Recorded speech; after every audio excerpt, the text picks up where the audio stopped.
In this episode of Valve House, we're going to be starting the Lsvtec conversion on the Integra.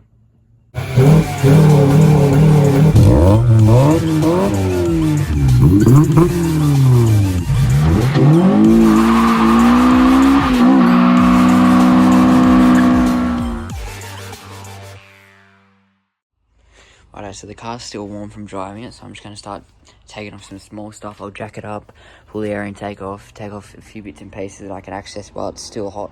So I'll just pop the intake puff off. I'm going to disconnect the battery now and then possibly take the distributor off. But yeah, I'm just looking around to see what I can take off now to make it easier for myself. So I'm going to leave like everything connected to the throttle body and fuel rail, because hopefully I should just be able to pull them out, leave everything connected, and then bolt the new head up, and they should just like slot right in. So that's the plan, and we'll see how we go.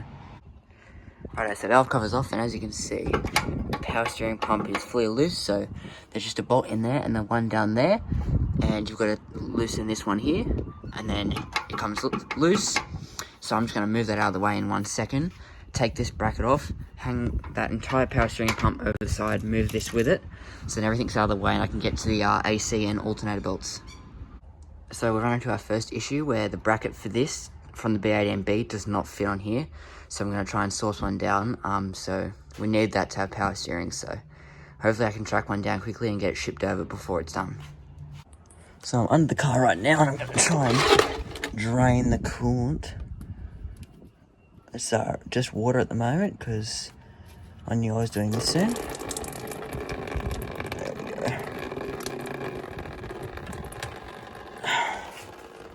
We'll let that drain for a while. While both fluids are draining, we can get back to the top and keep working. Right, so to get to the AC belt, you just loosen that one there, and then you've got to undo that thing just there. That one's a 12mm, this one here is a 7mm, so I just undid the end one. You can undo the lock nut, then do that one, but I just did that entire thing.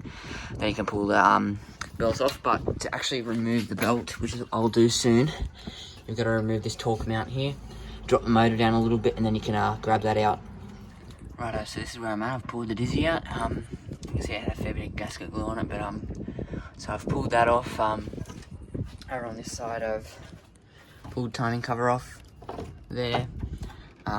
Just kind of, I took this big mount here too, just disassembling everything that needs to come off. But yeah, so that's off. Dizzy's out. So what I'm going to do now is probably disconnect these hoses and plugs. Well, that's the plan anyway, and I'll give you an update once I've done a fair bit. I might take the header off as well, so we'll see how we go. Right, so I just loosened that one off so I could pull the belts out. So now all the belts are out. Up the top, as you can see, no belts. So what I'm going to do now is remove the spark plug so I can turn the engine over so it's all at top dead center. Right, so I don't know if you can see. I'll try and get in there. So you can see, there it is there. So, with that finger. So there's the timing mark just there on the plastic casing, and you can see I've lined up with that metal mark. So the first three are just different timing ones, and then that one is top dead center. So I need to go back a little bit more, see that line? So you just line that up. It's not a necessity, but I like to have it at top dead center when I'm pulling it apart. Alright, so as you can see, I've disconnected this hose, disconnected this hose. I've just got to disconnect this throttle body coolant line to there, and the thermostat one. But actually, maybe I can leave that one on. I think I might be able to leave that one on, but yeah. Just digging into everything, seeing what I have to take off and what I can keep on and everything. But yeah, all the plugs and everything, I'll keep them out of the way so they can't get wet. And yeah, it's going really good. I'll pop the throttle body off soon. And I've got to, I'll gotta remember that it goes into there, because on the newer head that is back there. So, but other than that, yeah, going really good. Pop the headers off soon, timing belt off soon, so yeah, it's all happening. I've just noticed that on both sides the cam gears have been hitting this timing cover, so that's not good. I'm glad I caught that, but yeah, that's terrible. Like, it hasn't done any further damage. So I just started stripping off everything on the intake manifold, so obviously that's already done. Throttle cable brackets off, throttle body's off. I'm gonna probably tackle the idle air control valve in a second, but that's off. The one at the back is off, so it's coming together. Took all the bolts out of the header, except for two just to hold it there. That plug's out. Now I'm just gonna see how I can get this fuel rail out without disassembling everything I can. So what I'm doing now is I've just popped some of the injectors out, so I'm going to pop the others out. See how they got black on the end? Clean the crud off and then put them on the new intake manifold. Righto, so I've basically got everything to a stage where I can start pulling apart the Non-Vtec head. So I'm going to start by doing the cam caps and the cams out, just so I can get access to the head bolts and take that timing belt off as well. I've got to wait to get an impact to take the crank pulley off, but yeah, it's getting close now. There's just one hose back here, that one there that's being stubbed on the intake manifold. I've undone everything else, the bracket from underneath, and obviously fuel rail and injectors and everything are out, so it should be ready to come out now.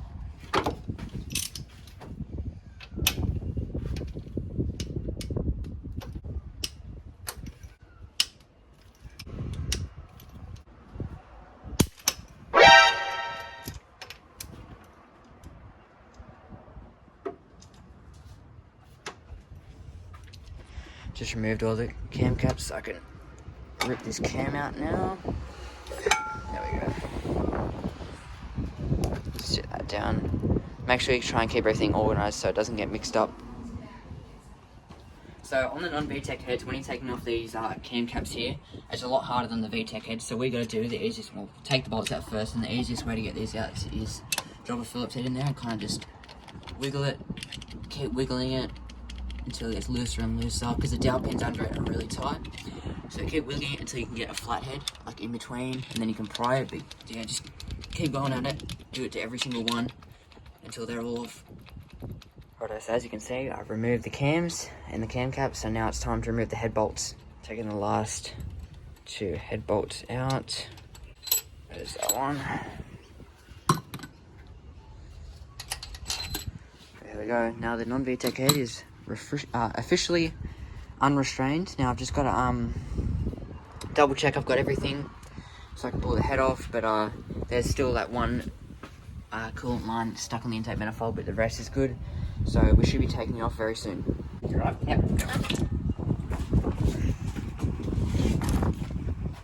So I've got the Lsvtec oil sandwich plate here, so we've connected the hose just to make it easier for ourselves, so I'm just going to feed it through there first, and then stick the gasket side, if I can get this under, stick the gasket side against the block there, and then we're going to put the threads facing the block, so it will go on. Then we thread it on, and you just want to make sure you set it at an angle that will be easily accessible for your head. So I'm angling it just like this, so I can wrap it around just there and plug it into the head. So just make sure you angle it correctly and you should be fine. So as you can see, we're just kind of prepping everything, getting it ready. So I've popped the alternator belt on already, so it's just reverse of what you saw me do earlier. So for the AC one now, as you can see, this rod here is for the tensioner. So if I tighten it, you can see it's going to move that tensioner up. And then what you're going to do is just tighten that down. Probably loosen this lock nut, bring it up a bit, and then you can tighten that rod down until there's a fair bit of deflection. As you can see, that's probably still a bit too much, so I'll wind it down a bit more with my socket. Alright, so I've got the Arp Head Studs here, so you want to keep the Allen key obviously facing up. So we'll put a little bit of lube on the bottom, and now we're just going to stick it in here and just snug it down. They say go hand tight, and then obviously torque it down when you put the nut on the top. So the B16 A2 head that I had received had seen some better days, so we thought we'd give it a bit of a clean up. We cleaned the valves with a sanding attachment on the Dremel just to clean it up a bit, get rid of all that old caked gunk from all that years of driving. It probably had seen north of 250,000 kilometers, so it was good that we cleaned it up. It ended up coming out pretty nice and shiny, as you can see. Looks pretty polished and nice and smooth. We also decided to give the head a bit of a port and polish, just to clean it up a bit, get a bit of extra flow going, and we painted the intake manifold and some other bits and pieces just to freshen up the look, to make it look nice and shiny. We also gave the head a freshen up by giving it a bit of a resurface and refreshed all the gaskets in the top end, just to ensure nothing was going to leak on us.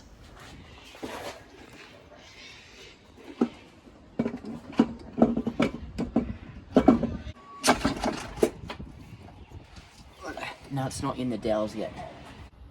That's going to wrap up this video. Thanks for coming along and watching. In the next video, we'll be prepping the VTEC head, ready for its first start. Thanks for watching this episode of Valve House.